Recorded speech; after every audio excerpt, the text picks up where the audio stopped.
I've been painting live in churches for over a decade now, and it was so tough getting started. But what do I know now that I really wish I knew back then?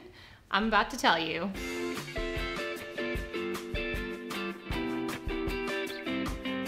Welcome to Celebration State, where we help Christian creatives to grow in their creativity and in their love for God. There is so much mystery surrounding the prophetic live painter.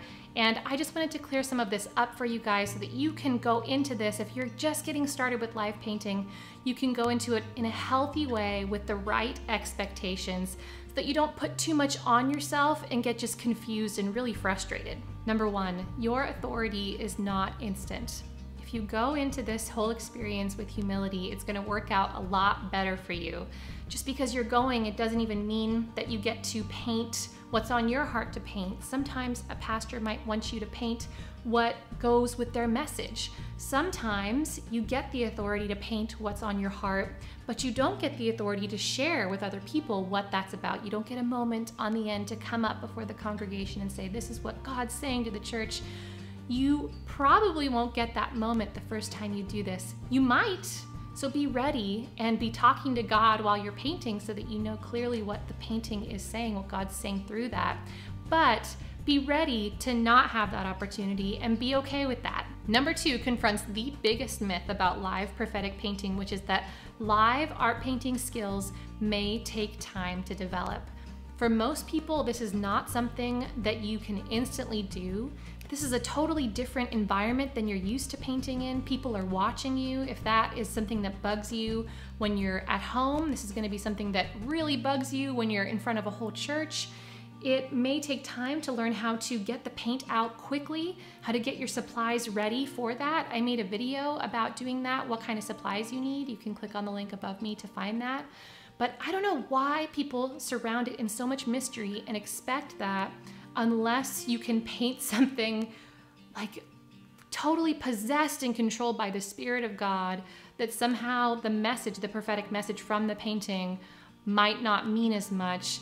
This is hogwash. The message itself is what's prophetic. The actual painting, getting that out onto a canvas, looks a lot more like partnering with God, like praying with Him the whole time and asking Him what to do at the next step. It looks like asking Him, what does that thing look like? Because it was blurry when I saw it before. It's a step-by-step thing where He empowers you to do it through your hands.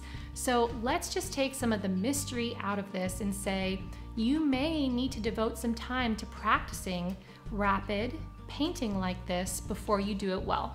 Number three, when you paint live paintings, this may look totally different from the way that you paint when you're at home or in your studio.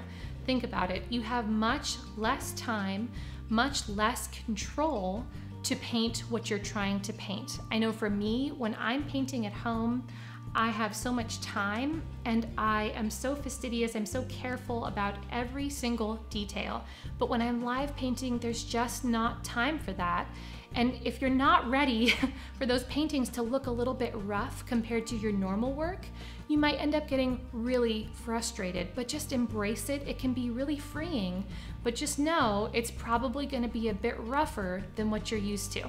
Number four, it's okay to have a plan. In the same way that we wouldn't begrudge a pastor the time that that pastor might need to prepare, to study, to pray for the message that's going to be given to the whole church, don't begrudge yourself that time as well. It's okay to pray before. It's okay to practice before. It's okay to have a plan. It's even okay to sketch out what you're planning on doing on the canvas before you get there. It's even okay to get started before the service starts. And this can all help you to feel more calm, more ready, more prepared for the sometimes stressful situation of being watched by people and painting rapidly. Number five, it's okay to use aids to help you paint. And what I mean by that is photo references, models, things like this. It's okay to use. I cannot tell you how encouraging it was to me to see a prophetic artist that I really looked up to in front of the whole church with his phone out and painting while looking at his phone, because he was using his phone and the image on there for a reference to paint what God had put on his heart. Many artists learn how to paint by painting what they see, and that's okay. There's nothing wrong with that. You don't have to expect yourself automatically to be painting in a totally different way than you've been developing if that's the way that you normally paint. It's okay to use a photo reference. There's nothing unspiritual about that. Again, the spiritual thing is the message, it's the prophecy, it's not the actual artwork. Although when God touches that, that's amazing and it can be used to impact people. But the thing that touches people is the message. It's not your skill or your ability. And number 6, you're gonna wanna go prepared. It's not like where you're at home, where if you're missing something, you can just go into the other room to go and get it. You have to have everything there, and there are better ways to do this than others.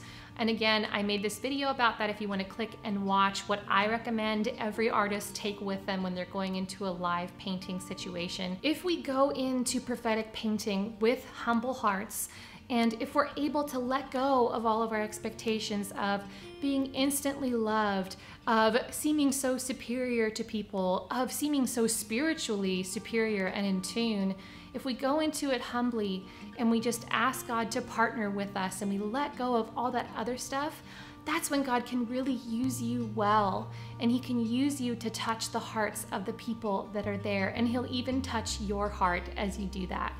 If you guys have any questions, please let me know down in the comments. I want to help you. I want to encourage you and empower you to use the gifts that God's given you well. If you want to come on future creative adventures with us, please don't forget to subscribe and turn on notifications.